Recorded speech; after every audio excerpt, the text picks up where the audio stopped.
Now at the moment, the bow equip variable doesn't do anything. So what I'd like to do now is, if Link has the bow and it's equipped, I'd like him to actually fire arrows. So I have an arrow sprite, so I should create an arrow object. It's going to have that sprite. And at the moment, I'm just not going to have this do anything. I'm going to have Link actually create them and set them in directions. So in Link, I'm going to use, how about letter A? So key press letter A for attack. So I'm going to check variable global dot bow equip and see if that's a 1. And that should be the only time I'm allowed to fire arrows. Then I'm going to actually create arrow objects. I'm going to do it at this guy's x and y. Speed of, I don't know, 10. And I'll use Link's direction for now. So if I press A now, nothing happens. I go to here, I collect the bow. I'm still not able to do it. I go to the menu, click on that, go back. Now I'm able to fire. So there's a couple issues with the arrow. One is that I'm going to need to center all of my Link sprites. So let's do that real quick. The other thing I'm going to need to do is make sure that the arrow moves, changes its sprite based on which direction it's moving. So it's actually going to rotate around. So if I go into the arrow, when it is, let's just do every step, it'll set its image angle to be its direction. The other thing I should do, you may have noticed this before. So let me go get the bow, equip it. Notice that it does fire in the direction while I'm moving, but as soon as I stop, it fires to the right. This is a feature of GameMaker in that whenever you stop, it automatically sets your direction back to 0 as well.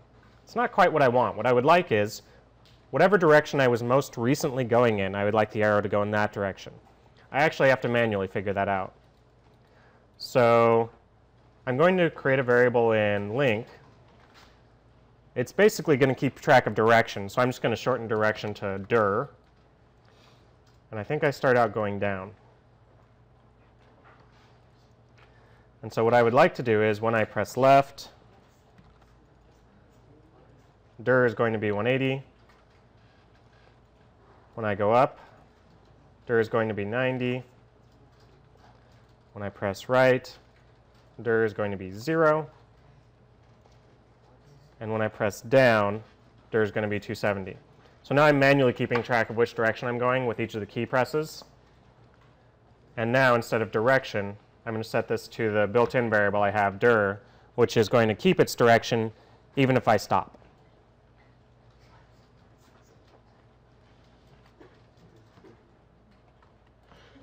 So I go to the menu, I click on that to equip it, menu, haha. All right, so in a more fleshed out game, you would probably make it so that when you click on this bow menu item, it would basically toggle between whether it's equipped or it's not equipped. That's not terribly hard. You just check to see what it was before and switch it to the other one. Maybe you want to change the sprite as well. So maybe this one changes to red or something when you actually have it equipped so that you can visually see what's going on. All right. So that's how you might deal with items. If you were doing something with a menu bar at the top, you would do a similar thing with this sort of an item, only this would only show up at the top of your screen instead of in some other menu. Let's say that I'm working with a partner now, and they've done a whole bunch of sprites, and I've just been putting in squares and circles just for dummy sprites for now, and I want to actually take their game and put it into mine. How do I do that? So what I'm going to do is I'm going to go launch another game. So I'm going to go launch the catch demo, because, you know, I want those sprites. So I'm going to take this game, this is the one that has the sprites, and I'm going to export resources under the file menu. So this GameRes file is, GMRes file is going to be what has that information in it. So if I place this on a thumb drive or email it or however you're going to do it to my partner, so I'm just going to save it on the desktop for now. It says what things you want to export. It doesn't hurt to export everything. Probably you're just going to want the sprites though. So I'm going to do just the sprites for this particular one. So that's now on the desktop. And in this game, I want to import those resources. So I go grab the GMRes file, open it up. I want to import those ones. It has some things for what to do if there are duplicate names. So for example, if I have a bow sprite and you have a bow sprite, what should happen to it? You can either keep both, which might cause problems. Just watch out for that. You can replace it, you can keep the original one, or you can keep the last changed one. Also, you can place them in a separate folder. I like to do this just because then I can drag in the ones I want and just delete the folder when I'm done with all the ones I don't want. So now, there we go. Here are my sprites that were from that other game. So then I just go into each of my objects, change the sprite to be the new one that is much improved, and away we go.